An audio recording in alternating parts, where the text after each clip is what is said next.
Nzambe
traverses des moments compliqués, mais je te fais confiance. Sur un lit d'hôpital, mais je te fais confiance. Oh.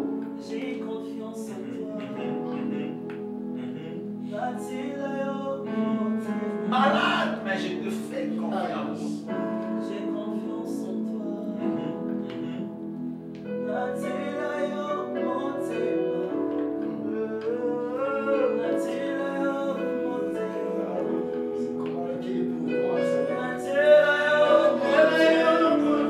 C'est plus fort que moi, Seigneur.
Et David, comprenant cela, il dit, j'ai la joie lorsqu'on me dit, non seulement parce que j'y vais, je vais y arriver, mais lorsque j'apprends seulement que je dois arriver.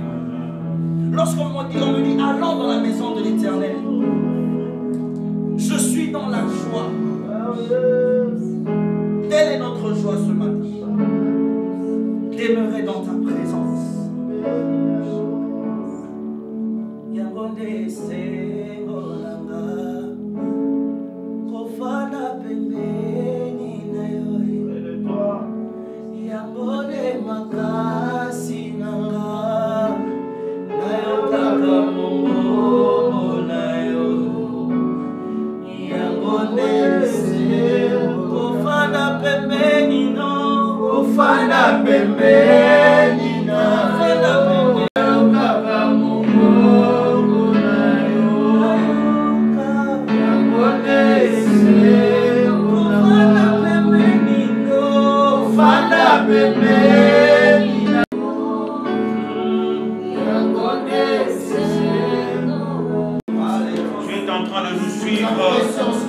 Dans ta chambre, je ne sais pas au salon, je ne sais où tu es.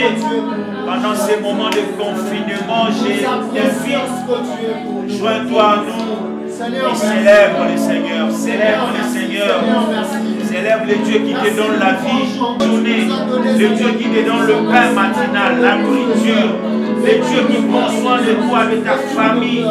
La Bible dit, c'est lui qui veille sur Israël, il ne dort ni ne somnole. Est-ce que tu peux célébrer et reconnaître la touche de Dieu? La touche de Dieu dans ta vie, la touche de Dieu dans ta famille, la touche de Dieu pendant ces moments durs que le monde traverse.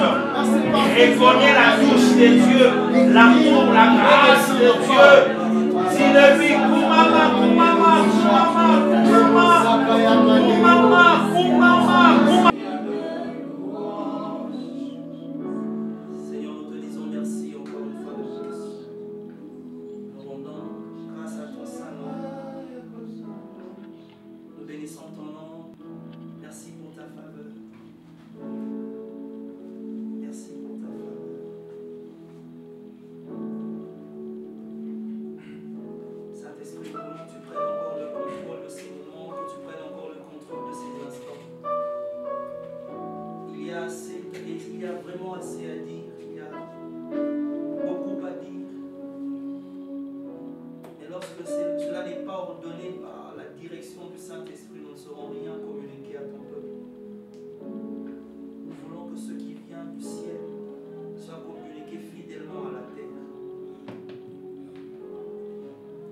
Merci pour cette opportunité que tu me donnes de présenter encore une fois de plus devant ton peuple et d'annoncer ta parole.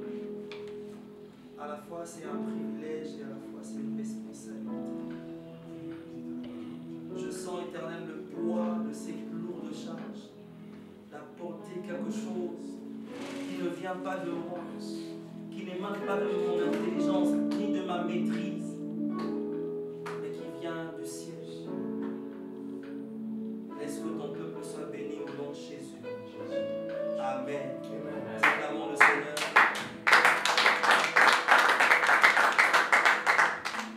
Nous bénissons le Seigneur pour ce matin.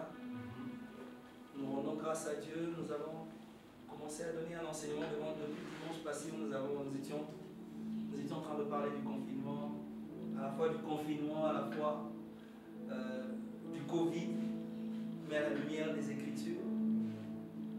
Je serai sur le même verset. Nous sommes dans l'Exode chapitre 12, le verset 11e. Je vais faire juste un petit rappel et puis nous allons passer à un autre détail. La Bible dit, quand vous mangerez, vous aurez vos reins sains, vos souliers aux pieds et votre bâton à la main. Vos reins sains, vos souliers aux pieds et votre bâton à la main. Et vous le mangerez à la hâte. C'est la Pâque de l'Éternel. Amen. Nous sommes en train de traverser, de passer des moments où nous sommes à la fois en train de célébrer la Pâque du Seigneur, nous sommes en train de célébrer la résurrection du Seigneur, mais à la fois nous nous retrouvons dans la même circonstance du confinement, parce que le confinement n'a pas commencé ici. le confinement commençait dans la Bible. Et Dieu leur a dit d'être confinés. Soyez confinés et pendant ce temps, vous allez tuer l'agneau. Ça c'est juste un rappel. Vous allez tuer l'agneau et le sang de l'agneau, vous allez le placer sur les poteaux et sur les linteaux des murs de vos maisons. Et c'est en ce moment-là que le Covid-19 passera. L'ange de la mort passera. Et il ne pourra rentrer que dans les maisons où il n'y aura pas la marque du sang de l'agneau. Et là, il pourra prélever le premier-né. Nous avons essayé d'expliquer ce que voulait dire le premier-né en retournant vers notre frère Abel, qui ayant beaucoup d'années de plus qu'Abraham, est notre frère, mais par contre son plus jeune fils de beaucoup de millénaires est notre père. Ça c'est encore une histoire très bizarre et très compliquée. Mais notre frère Abel, par la foi, a fait une offrande des premiers-nés et avec leur graisse. Et ce qui veut dire qu'Abel a donné la première place à Dieu et a donné la bonne part au Seigneur. C'est-à-dire la primauté ainsi que la qualité. Il a donné les premiers-nés avec leur graisse. Et c'est ainsi que nous avons épinglé le premier-né. Et étant donné que le premier-né des croyants, c'est celui, parce qu'on ne peut pas parler, on ne peut pas tuer le premier-né si le premier-né n'est pas encore mort. On ne peut tuer le premier-né que lorsqu'il est vivant. Alors que notre premier-né, nous l'avons tué et nous avons présenté la marque de son sang sur le linteau. En d'autres termes, lorsque l'ange entrera, il ne pourra pas prélever le premier-né parce que le nôtre a déjà été. Et notre premier-né, c'est l'agneau que Jean-Baptiste a vu et dit, voici l'agneau de Dieu. Or, l'agneau, c'est celui que Dieu a dit à Moïse, vous allez tuer. C'est-à-dire, le premier-né, Dieu nous les a déjà tués avant. C'est-à-dire, lorsqu'il passera, il trouvera que Jésus a déjà été cloué sur la croix. J'aimerais dire à quelqu'un, et puis te rappeler que Dieu a déjà payé le prix. Et le Covid-19 n'a plus de place dans la famille. C'était juste un rappel. Et il a dit, nous avons parlé des reins saints. Et quand on parle des reins saints, on ne parle pas des reins qui sont saints en sainteté. On parle des reins qui ont des ceintures. On parle des reins qui ont des ceintures. Et lorsqu'on parle des ceintures, notre frère Jacob nous a mieux expliqué cela. Parce que lorsque Jacob a lutté, il y a quelqu'un j'aimerais vraiment expliquer quelque chose de très important. Lorsque dans ta Bible il n'est pas écrit rein, dans la mienne il est écrit rein. Et je parle du rein qui est écrit dans ma Bible. Si tu ne trouves pas dans ta Bible, alors cherche ma Bible. Je parle de la Bible que nous sommes en train de tous lire. Il dit que vos reins, vous aurez vos reins sains. On parle des reins. Alors, la ceinture, comme je disais, la ceinture ce n'est pas les reins qui portent. Parce que les reins est un organe qui se retrouve dans la zone où se porte la ceinture. Mais ce n'est pas le rein qui porte la ceinture. C'est la hanche qui porte la ceinture. Et je ne pense pas que la Bible trouverait tabou de citer le mot hanche, parce que la hanche de Jacob a été démise, et c'est même écrit dans la Bible que Jacob, on lui a brisé l'emboîture de la hanche. Et si la hanche était un tabou, la hanche ne serait pas citée dans la Bible, mais la hanche a été citée, c'est juste pour signaler que la hanche n'est pas un tabou. Mais si on ne parle pas de la hanche ici, celle qui doit porter la ceinture, on nous parle du rein qui est l'organe qui est dans la zone de la hanche, alors il doit y avoir un rapport entre la ceinture et le rein. C'est toujours un rappel pour ceux qui n'ont pas suivi. Alors le rapport est lequel? Dans plusieurs passages de la Bible, vous allez vous rendre compte que la plupart des fois où on parle c'est pourquoi il doit y avoir d'abord quelque chose qui vient au préalable. Et avant qu'il y ait une bonne ceinture, la bonne ceinture doit être en cuir. Et si la ceinture est en cuir, c'est qu'il y a un animal qui a été tué. C'est-à-dire qu'il doit y avoir un cas de mort. C'est-à-dire pour que... je ferme cette parenthèse parce que ce n'est pas de ça que je vais parler. Et notre frère Jacob est en train de lutter avec Dieu. La Bible dit, premièrement, que Jacob remarque que la personne avec qui il lutte est plus forte que lui. Et cette personne, au-delà du fait que la personne soit plus forte, il lui brise l'emboîture de la hanche, c'est-à-dire il lui donne encore un coup dur, un coup fatal. Et malgré cela, il dit je ne te laisse pas. Ça c'est juste un rappel pour ceux qui n'ont pas suivi le dimanche. Et lorsqu'il dit je ne te lâche pas, que tu m'aies béni. C'est parce que Jacob s'est rendu compte que je ne me battais pas seulement avec un homme. Je ne luttais pas avec un homme. Je luttais avec quelqu'un qui avait la capacité de me bénir. Mais j'aimerais qu'on réfléchisse un peu. Quelque temps avant cette période, avec Jacob, ce même Jacob a lutté encore. Parce que la lutte, le combat, le problème de Jacob, la lutte de Jacob n'a pas commencé le jour où il a lutté avec Dieu. La lutte de Jacob a commencé depuis qu'il a lutté. Il a commencé à lutter avec sa mère dans le sein, dans son sein. Et il a lutté même pour avoir, pour usurper, pour voler la bénédiction de son frère. Et Jacob a reçu la bénédiction de son frère. Et pendant que Jacob a reçu la bénédiction de son frère, il continue à prétendre qu'il n'a jamais été béni. Donc, je ne pense pas que cette bénédiction que j'avais me convienne. Je ne te lâche pas, toi ici, que si tu m'es béni. Or, la Bible dit, c'est la bénédiction de l'Éternel. C'est-à-dire, peu importe celui qui t'a béni, si ce n'est pas l'Éternel, tu ne seras pas enrichi. La bénédiction qui ne peut t'enrichir ne vient que de lui. C'est comme ça qu'il a compris que non, oui, mon Père m'a béni, mais la chose que j'attends me viendra de toi. Parce qu'en réalité, la vie de Jacob ne dépendait pas d'Isaac. Parce que si cela dépendait d'Isaac, Isaac aurait mieux aimé Jacob. Mais Isaac n'a pas aimé Jacob. Il a aimé Ésaü à cause du mets. Il a aimé Ésaü. Mais Jacob a bénéficié non de l'amour de son père, mais il a bénéficié de l'amour de Dieu. C'est comme ça qu'au lieu que Dieu puisse lutter avec Ésaü, il lutte avec Jacob parce qu'il a compris que toi, tu n'as pas reçu ta bénédiction.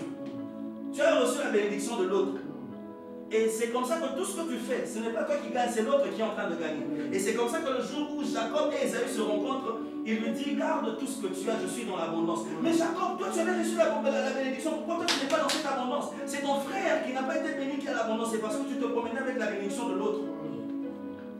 Et en ce moment-là, Dieu lui dit, je vais te donner ta bénédiction. Mais c'est quoi ta bénédiction? Dieu a positionné d'abord, le problème dans cette lutte, c'est que Dieu a positionné le lieu où il devait frapper. Il ne devait pas frapper sur la tête, peut-être que sur la tête. Moi je me disais, tu étais déjà fort, tu pouvais lui donner un coup. Les boxeurs savent qu'il faut lui donner un coup sur la gueule pour être terrassé et puis il va tomber.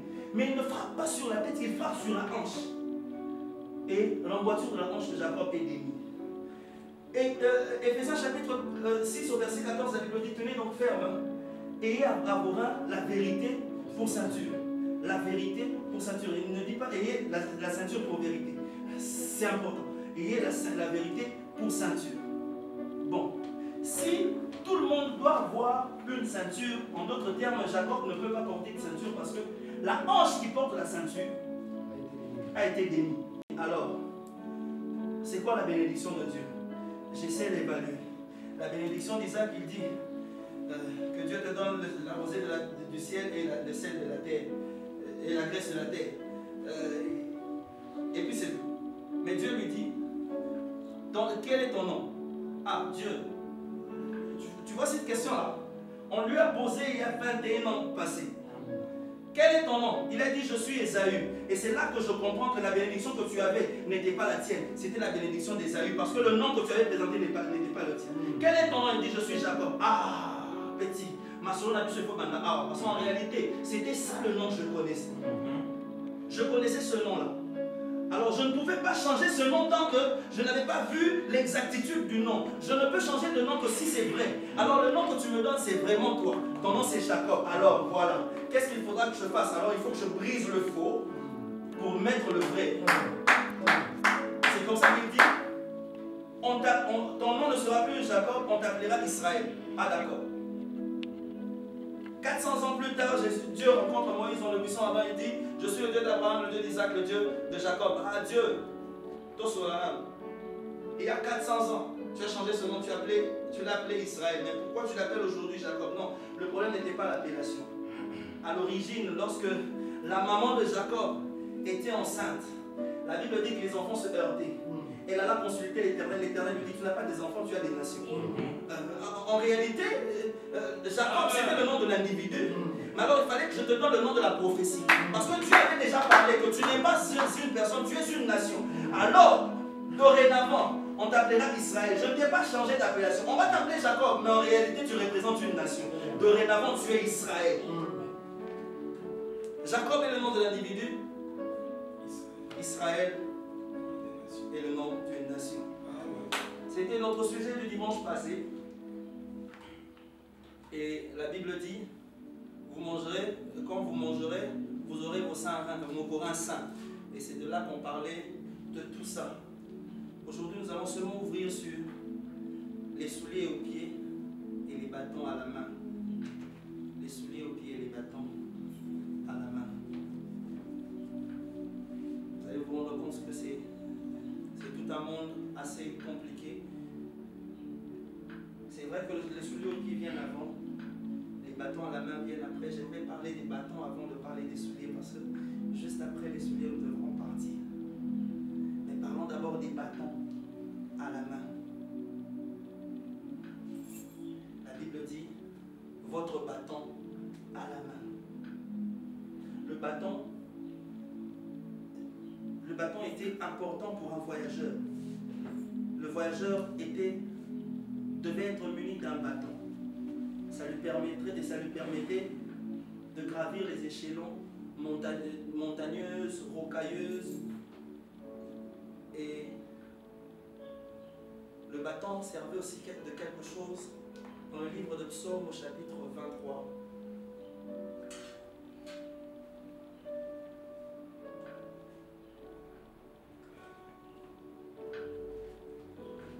Psaume au chapitre 23.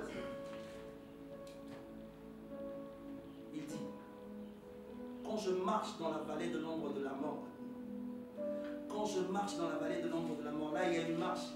Parce qu'ils devaient mettre les chaussures, parce qu'ils devaient marcher. Mais avant d'aller, il faut qu'ils aient quelque chose. Le bâton doit leur rassurer. Nous devons avoir une assurance, quelque chose qui nous préserve, quelque chose qui nous assure que où nous allons, nous serons protégés. Mais de physique, il dit, je ne crains aucun mal car tu es avec moi. C'est déjà une assurance. Il dit, ta houlette et ton bâton me rassurent. Le berger avait toujours un bâton à la main et une houlette. Lorsque David rencontre Saül, il lui dit, lorsque l'ennemi venait vers toi, qu'est-ce que tu utilisais? Il dit, j'utilisais mes mains. Lorsque l'ennemi venait, j'utilisais mes mains. Mais lorsqu'il est avec les brebis, il n'utilise pas les mains, il utilise le bâton et la houlette parce qu'il est berger. Avant qu'il ne dise que ta houlette et ton bâton me rassurent, c'est parce qu'il a commencé par dire l'Éternel est mon berger. Ne peut avoir la houlette et le bâton que le berger.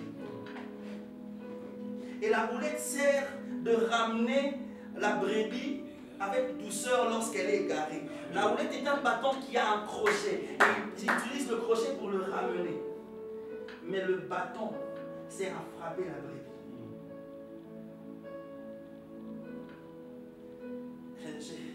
J'ai un message qui va un peu blesser quelqu'un, mais qui va réconforter ton cœur. J'aimerais te dire quelque chose. J'ai appris un mot en latin lorsque j'étais en secondaire. Qui ben amat, ben castigat. Qui veut tout simplement dire celui qui aime bien, châtie bien. Ce n'est pas grave. Celui qui aime bien, châtie bien. Dieu nous a tellement aimés. Mais il ne peut pas nous aimer s'il ne nous châtie pas. J'aimerais dire à quelqu'un, tu dois être bien heureux lorsque Dieu sait te châtier, lorsque tu fais du mal, lorsque tu t'égares. Parce que Dieu t'aime. Il ne te châtie pas pour te tuer, il te châtie pour te transformer. C'est comme ça qu'il a fallu d'abord qu'il ait un coup dur. Pas parce qu'il ne l'aimait pas, mais parce qu'il voulait changer quelque chose. Lorsque Dieu calcule la hanche, il était en train de viser quelque chose. Il ne voulait pas l'achever. Il voulait lui donner un coup sur la gueule et puis il serait KO. Mais il lui a donné le coup sur la hanche parce que non, il avait une vision, il visait quelque chose. Il est fort possible aujourd'hui de voir des chrétiens qui acceptent de vivre avec Dieu sans accepter le châtiment de Dieu. Et quelqu'un me dira, le châtiment qui nous condamne. J'aimerais dire à quelqu'un, il a porté ce châtiment, mais pas pour que tu demeures dans le mal. il est grand temps que nos vies soient transformées. Parce qu'après le Covid-19, il y a quelque chose qui doit se faire. J'étais en train de dire que ce que la Bible nous dit dans Exode chapitre 12e, le verset 11e, la Bible est en train de nous dire ce que nous devons faire pendant le confinement. Mais pourquoi nous devons faire ça? C'est parce qu'après le confinement, il y a quelque chose. Pendant le confinement, ce que nous sommes en train de faire à l'extérieur, on ne le voit pas. Pendant le confinement, ce que nous sommes en train d'apprendre à l'extérieur, on ne le voit pas. C'est pendant que tu es encore confiné que tu dois beaucoup apprendre avec le Seigneur. David ne pouvait pas affronter Goliath si dans le confinement, il n'avait rien appris. Dans le confinement de David, il savait comment affronter le lion et l'ours. Ça faisait partie de son CV, afin que dans le public, il puisse affronter Goliath. Tout commence parce que tu es en train d'investir. Qu'est-ce que tu investis? Tu manges l'agneau. La première chose, c'est que tu manges l'agneau. C'est ce que nous devons apprendre.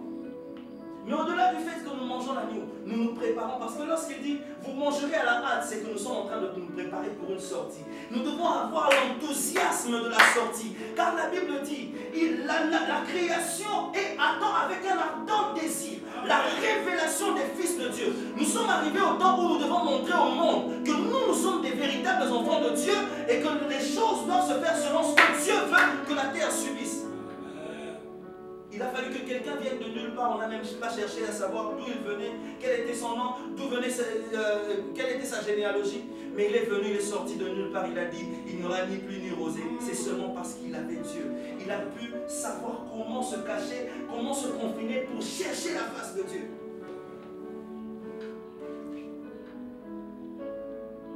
Des gens qui acceptent lorsque Dieu les frappe. Que des gens qui acceptent lorsque Dieu le punit. Non, un père ne peut pas me punir s'il n'a pas l'objectif de m'éduquer. Et si Dieu me punit, c'est parce qu'il veut me transformer. Comment tu veux que tu mènes une vie de péché et que l'on continue à t'amadouer? Non, j'aimerais te dire quelque chose. Nous devons avoir le bâton à la main. Vous savez pourquoi on avait le bâton à la main? Dans l'Ancien Testament, on avait le bâton. Mais le rôle du bâton n'était pas seulement de nous permettre de traverser, mais le bâton nous servait aussi de nous défendre. Mais dans le Nouveau Testament, on nous explique le véritable rôle de ce bâton. Éphésiens chapitre 6.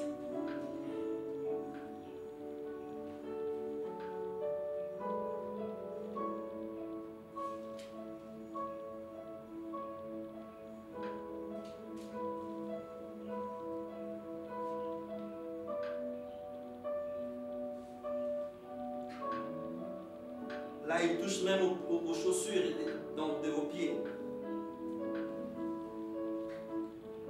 Alors que les choses qui doivent toucher le bâton sont les mains. En ce moment, il nous donne un autre rôle. Le verset 16, il dit, prenez par-dessus tout. Prenez par-dessus tout. Cela, prenez par-dessus tout cela, le bouclier par-dessus tout cela, le bouclier de la foi. Vous savez pourquoi? Parmi tant d'autres raisons, Goliath est tombé, c'est parce que Goliath n'avait pas de foi. Goliath n'avait pas de foi. La Bible dit que Goliath, lorsqu'il marchait, il venait seul, mais c'est quelqu'un d'autre qui touchait son bouclier.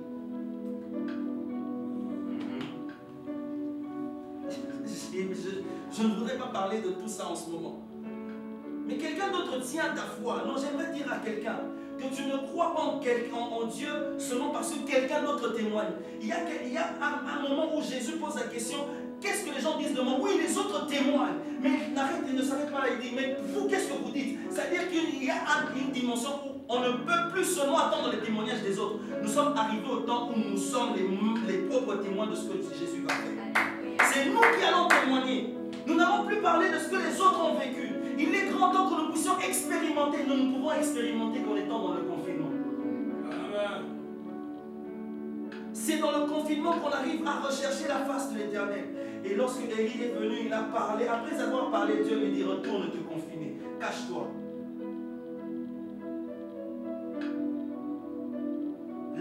dire que c'est dans cette période de confinement où nous développons cette partie du secret. Accepte lorsque Jésus te dit non, là tu n'es pas vrai. Accepte lorsque Jésus te dit tu dois changer. Accepte lorsque Jésus te punit. Un homme de Dieu m'a dit, les colères les plus fatales sont les colères les plus lentes. Lorsque tu te rends compte que tu commences à faire plus de mal et que Dieu ne te frappe plus, alors fais attention. Tu t'enfonces vers un mal profond. Et lorsque tu seras englouti, tu seras totalement englouti. Accepte lorsque tu fais un mal et que Dieu te le réprimande au même moment. Accepte que lorsque tu fais quelque chose de mal, ta foi commence à te parler. Prenez par-dessus tout cela le bouclier de la foi, avec lequel vous pourriez atteindre tous les traits enflammés du mal. Prenez le casque du salut et l'épée de l'esprit qui est la parole de Dieu. C'est-à-dire que les mains doivent toucher deux choses. À la fois la foi, à la fois la parole. J'aimerais te dire quelque chose. L'une des choses que tu dois mûrir pendant le confinement, c'est la connaissance de la parole de Dieu. Il est grand temps que tu commences à dire aux gens que ce que tu es en train de dire n'est pas conforme à la parole de Dieu, parce que Dieu ne m'a pas dit cela. La Bible me dit ceci. Amen.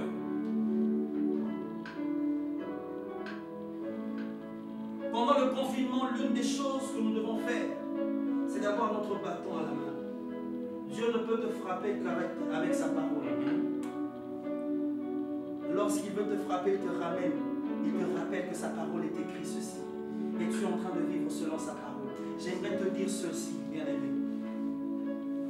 Lorsque tu es dans le confinement, commence déjà à te rendre compte que ta vie, la vie que tu es en train de mener ne ressemble réellement pas à ce que Dieu veut que tu fasses. Essaie déjà de commencer à examiner ta vie. Est-ce que le bâton de Dieu est sur ton épaule? Est-ce que le bâton de Dieu t'a frappé au côté? Si le bâton de Dieu t'a frappé, c'est pour te rappeler qui tu dois être et ce que tu dois réellement faire. Il y a quelqu'un qui m'a fait rire en disant, aujourd'hui tu es confiné, tu sais dire je cherche la face de Dieu. Mais lorsque les boîtes de nuit seront ouvertes, on va te retrouver dedans.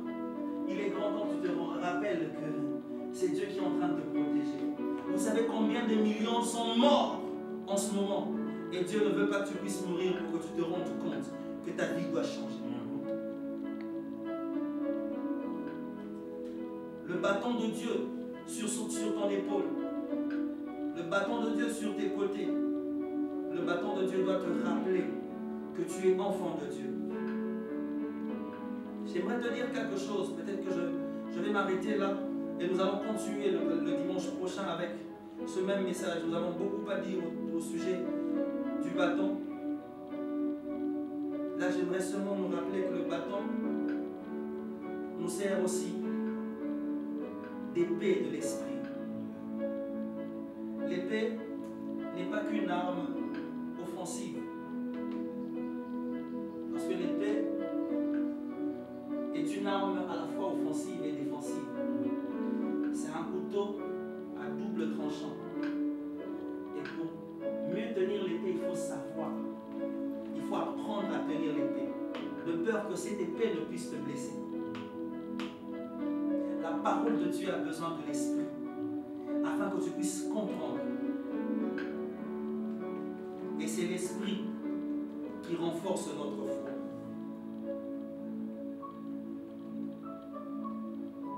Bien-aimé, j'aimerais prier avec quelqu'un. J'aimerais que tu prennes le temps de prier.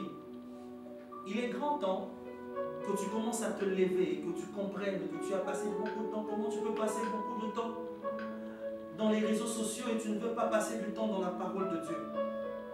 Comment tu peux passer du temps à suivre les informations sur le Covid-19 au lieu de recevoir les informations du ciel? La Bible dit la foi vient de ce que l'on entend.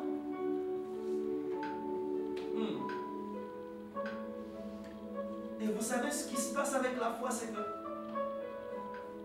avec la foi, l'oreille devient la bouche de l'homme. Avec la foi, la bouche devient l'oreille. L'oreille devient la bouche de l'homme. Parce que l'homme ne peut manger que sur la bouche. Or, la parole de Dieu est une nourriture que nous ne mangeons pas, mais que nous écoutons. Alléluia. Il dit, la foi vient de ce que l'on entend. Ce que l'on entend, c'est la parole. Et la parole de Dieu te révèle réellement qui tu es et qu'est-ce que tu dois faire. Ma prière est que le Seigneur lui parle au travers de la parole. Que quelqu'un désire entendre la voix du Seigneur au travers des Écritures. Combien de fois tu ouvres ta Bible pour lire un verset et combien de fois tu ouvres ton téléphone pour recevoir les messages. Combien de fois tu partages la parole de Dieu et combien de fois tu partages les vidéos de like.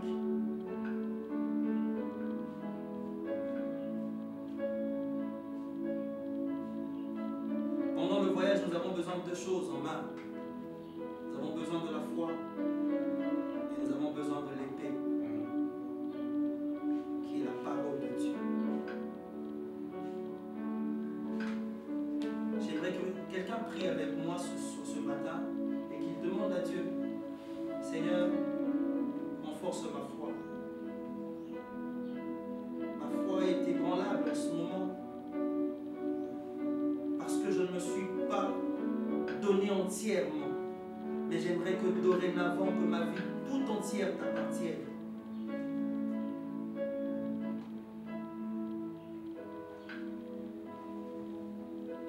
Le temps nous fait défaut, je sens qu'il y a encore des choses que le Seigneur met dans mon cœur. Et nous en parlerons le dimanche prochain.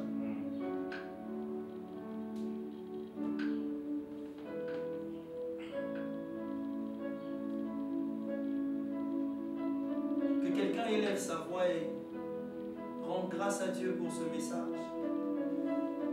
Et qu'il demande à Dieu que le bâton soit sur ses mains pendant ce voyage. Que la parole de Dieu, que la parole et la foi, que la parole et la foi soient en coalition pendant ce voyage.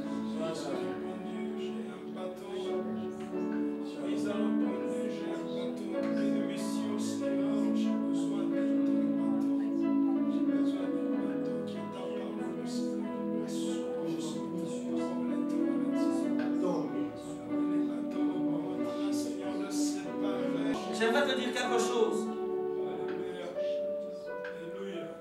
Un homme avait aussi un bâton.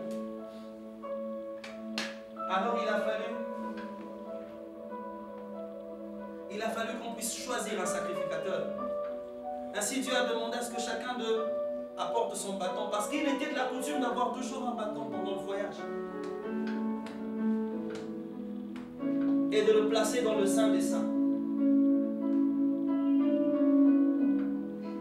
Et le bâton de Aaron est le bâton qui a fleuri.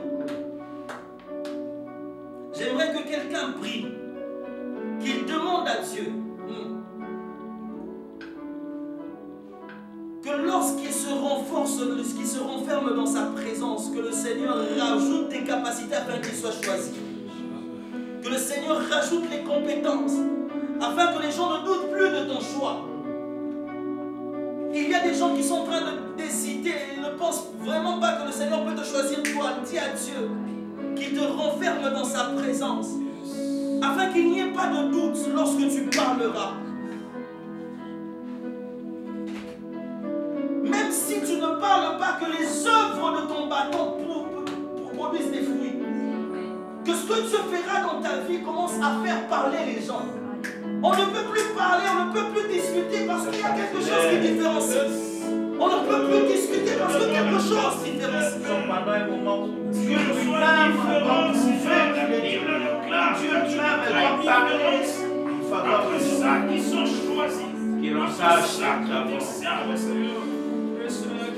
Une accélération divine, Père. Un bâton ne peut pas fleurir pendant une une seule nuit. Il y avait la touche de Dieu qui touchait les bâtons fleuris. Je prie que les choses s'accélèrent pendant ces moments, parce qu'après le confinement, oh, est-ce qu'Esther soit choisie parce qu'elle a entre ses mains un bâton Jésus. Écoute-moi, je vais te dire quelque chose et nous allons encore prier. Nous avons tous des bâtons. Nous savons tous parler. Nous savons tous agir. Mais il y a une touche particulière. C'est que mon bâton a fleuri en une nuit. Mon bâton n'a pas attendu beaucoup d'années. Mon bâton, j'aimerais que Dieu fasse de l'authentique en peu de temps dans ta vie. Que Dieu ne fasse pas attendre beaucoup de saisons pour que tu vives cela. Mais qu'en une seule nuit, que quelque chose, qu'un déclic se fasse, que l'on sache que tu es véritablement enfant de Dieu. Quelqu'un peut prier avec nous. Tous allez sous la confusion. Nous sommes tous enfants, mais nous ne sommes pas tous enfants de Dieu. Nous sommes tous, nous avons tous des potentiels, mais nous ne sommes pas tous les mêmes.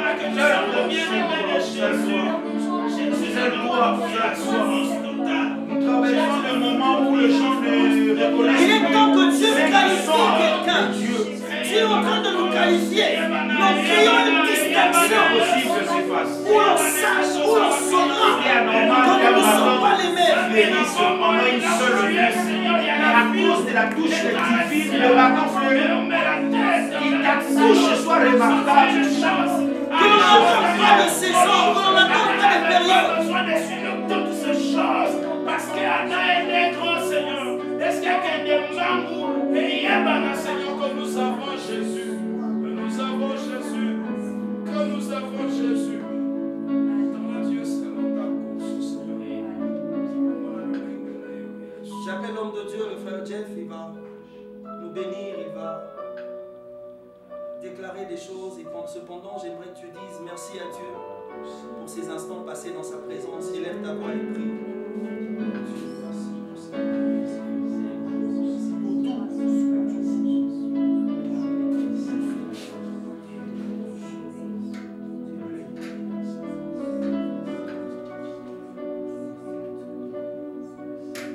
Éternel Dieu, nous te bénissons encore.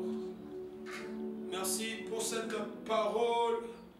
La Bible dit dans leur détresse, c'est cette parole qui les a délivrés, Seigneur. Merci parce que tu nous as délivrés. La Bible dit, ta parole restaure mon âme. Seigneur, merci pour cette belle parole qui a mené la restauration de nos vies.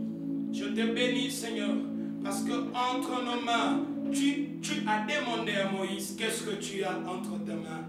Seigneur, nous avons qu'un bâton. Ce bâton, c'est le Seigneur des armées. Le bâton qui a été levé. Oui, je sais, à la croix, il y a eu un bâton différent, Seigneur. C'est le Seigneur Jésus. Merci, étant Dieu, toi qui es le bâton de la vie. Seigneur, transmets cette vie. Transmets cette vie, étant Dieu. Là où il y avait la contestation, laisse que les choses soient claires, Seigneur. Là où il y avait la maladie, Seigneur, l'ingenda ya mose kabola, peignons ce kabana moko Jésus. Facilite-nous la vie au travers de ta parole. Facilite-nous la vie parce que nous avons Jésus, nous avons ainsi prié et nous acclamons le Seigneur.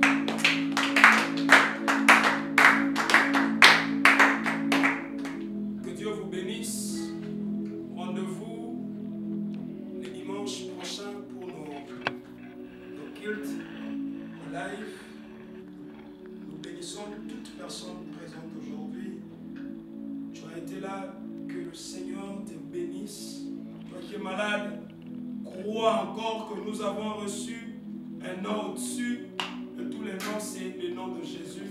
Que Dieu vous bénisse. Shalom. Shalom.